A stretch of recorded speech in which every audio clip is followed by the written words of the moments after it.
लालकानो दिलबशाह जी report मुताबिक मजलिस वहदतुल मुस्लिमीन सूबाई सिंध जे सदर अल्लामा बाक़िर अब्बास ज़ैदी जी हुकूमत समूरी सिंध जिया लाड़कणे में भी ज़िले सदर मौलाना इमरान चांडी जी अगवानी में सिंधु दरियामा केनाल ठाहिण ख़िलाफ़ मरकज़ी जाफरी इमाम बारगाह खां जिन्ना बाग चौक ताईं एहतजाजी रैली कढी वई। रैली में सियासी समाजी अगवाननि शिरकत कई। मुज़ाहिरनि के हथनि में झंडा ऐं प्ले कार्ड हुआ। अगवान मौलाना इमरान चांडियो, आगा सोराब ईरानी, सैयद फयाज़ शाह जाफरी बिन अगवाननि ख़िताब कंदे चयो त 1991 वारे मुआहिदे जी सरेआम भञकड़ी कई वञे थी। सिंध दरिया में ग़ैर क़ानूनी केनाल कढण वारे मामले ते समूरी सिंध जे रद्द अमल खां पोइ वफ़ाक़ इन्हनि ताक़तवर धुरियुनि गॾिजी हठ धर्मी ते क़ाइमु आहे। अगवाननि हुकूमत ऐं इदारनि खां मुतालबो कयो त सिंध दरिया मां 6 केनाल वारो कमु फौरी तौर ते बंदि कयो वञे।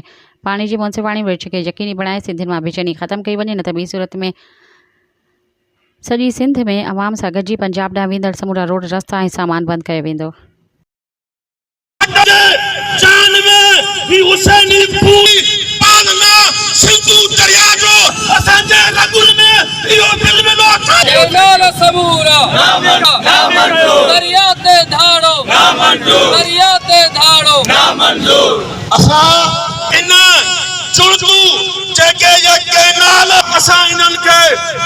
इंसान ज़ात जी